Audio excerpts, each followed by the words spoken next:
What it do, YouTube? This is your boy Grimm's Carnage here, coming to you with another gameplay here from Call of Duty Advanced Warfare. Here we have a kill confirm game. I believe this is Instinct. We're just playing a regular 6v6, nothing too special here. Running a BAL 27. As far as attachments are concerned, I have stock, grip, and suppressor. And then as far as perks are concerned, I have low profile for perk 1, and then perk 2 I have a peripherals. I definitely really like peripherals. I'll kind of go into that a little bit more detail in a different video, but as far as perk 3, I have a perk 3 greed with I believe it's toughness and scavenger. So in this gameplay I go about, I think it was total of 51 and 6, but I was actually pretty happy with this gameplay just in general because being with skill-based matchmaking and all, I mean, right now I'm actually statistically standing at about a 3 win-loss ratio overall with a I want to say I'm at a 2.75 KD now. So, I mean, it's pretty good. I mean, a 51 and 6 gameplay against Sweaties, I mean, that's a pretty good deal. I mean, I don't even know what that is as far as KD ratio is concerned. I know it's well above a 5. So, anyway, I mean, I just thought that this was a pretty good gameplay, and I thought you guys might enjoy it. Just kind of jumping into as far as what the game has brought out to us so far. There was a big patch that came out, I think maybe about a week or so ago. Implementing supposedly some different changes as far as connectivity is concerned.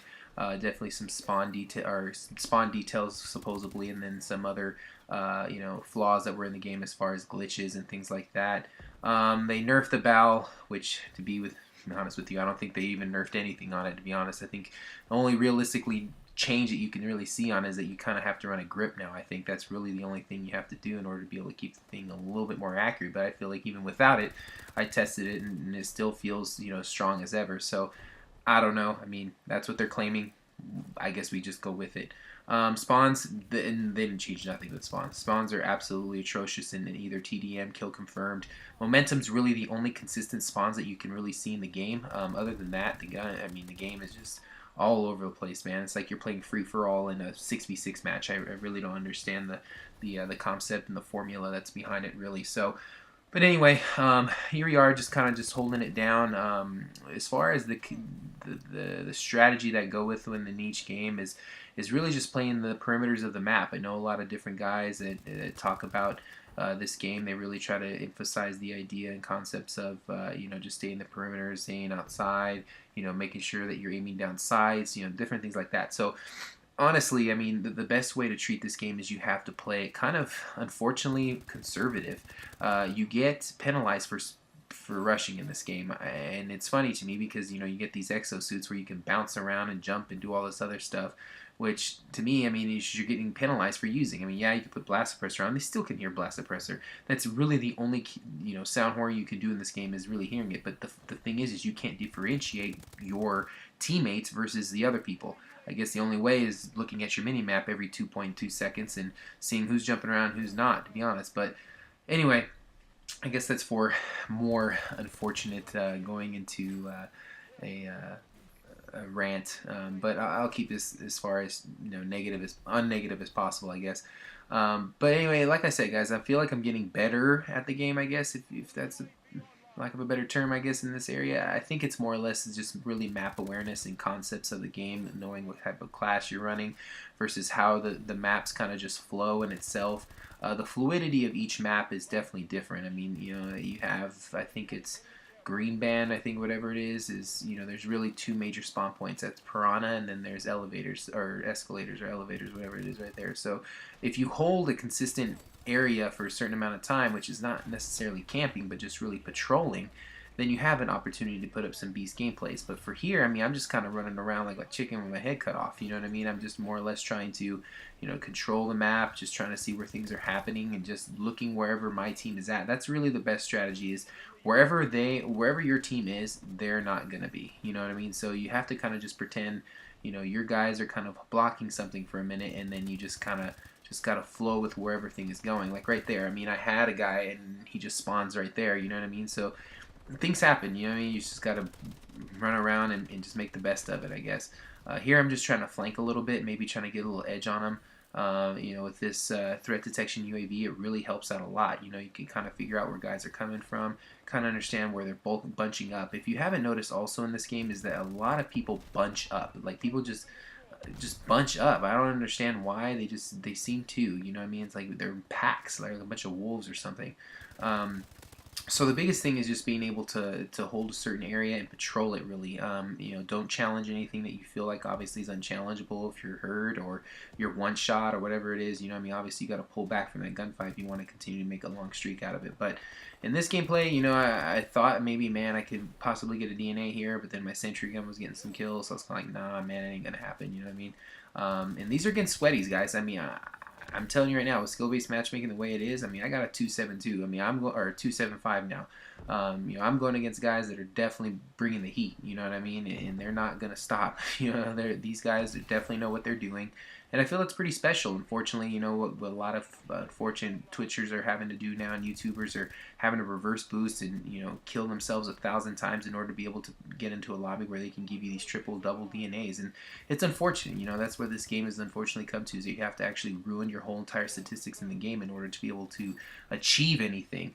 So I mean, to be proud of a 2.75 against a bunch of sweaties, and I'm already at like almost 7th prestige. So I've definitely gone through this 7 times to be able to hold those type of statistics. I'm pretty proud of. I've usually averaged well over 3s in every single Call of Duty. So for me, this is unfortunately, I'm like, dang, I'm a 2 now.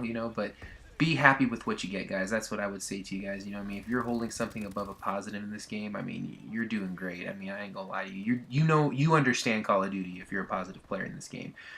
So kudos to you guys if you're able to do that. Drop a comment down below, by the way, if you have positive KD, you don't, or if you need some tips. I do a tips and tricks video, or you know what? Let's just jump into it now. Best ways to hold a high KD in this game is, like I said, you got to play perimeters of the map. You got to be able to have maybe a 2-3 man if you at least minimum. Playing solo, definitely if you're running in a sweat, your sweat class or your sweat profile, meaning that it's a high statistic level of an account, then I definitely recommend at least having a 2-3 man.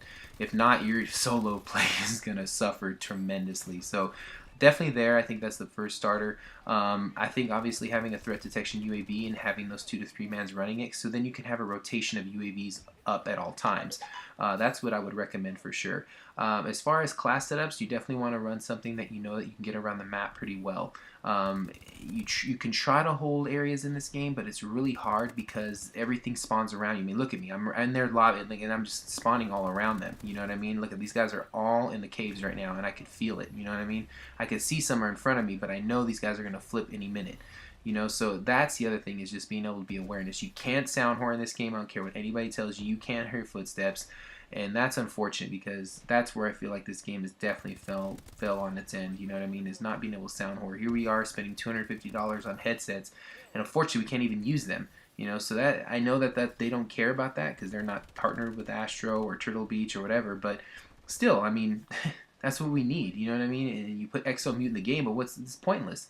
You know what I mean? So I don't know. That's definitely for a topic of discussion, I guess, for most people. But anyway, here I'm just trying to push perimeters of the map. See, they're just spawning in front of me right here. So the biggest thing is just being able to understand, where you want to go. That's the biggest thing, is that you want to put yourself in the best position possible where you can have your gun pulled up, you can ADS, you can be able to pull the trigger and hit the shots. I believe stock is definitely a tremendous thing that you need to have on your guns, without a shadow of a doubt. Be able to strafe like that right there. You know what I mean? You have to have those things like that. And by the way, I think I'm playing some Pwn Star kids. I don't know. They have Pwn in their name. Who knows? There's probably like a trillion Pwn clans out there. But I did actually play against PwnStars.com, actually, believe it or not. And I actually did really well against him. I went 33-7 on Terrace against him on a kill confirmed. And I think he was maybe like, I don't know, like 12-6. I think he came in a little late, but still, I can say I played against Pwn Stars. But anyway, guys, I'm kind of wrapping up this video here. I hope you guys have enjoyed. Please subscribe. It really helps the channel grow. I really hope you guys really enjoy these types of gameplays here. I'm just trying to bring the best. Grim Clans, always shout-outs. This is our channel right here. This is everything for the Grims, all the ways to J Wills, to Reapers, to Pops, to all these guys that are really helping us out. So shout out, guys. We're actually at clan level 17 now. We just finished our clan wars. We were first place. If you guys want to check that out, go out to your apps. You can type in Grims, GR1MZ Gaming, and you can check us out. And you guys can see we got a roster of 10. really deep class. I really think these guys are pretty good, and we're just trying to push ourselves to level 25. So once again, guys, I'm wrapping this up. I hope you guys did enjoy. Please slap the subscribe button, like, comment, all that good stuff. So anyway, hope you guys have a great day. Thank you very much, and adios.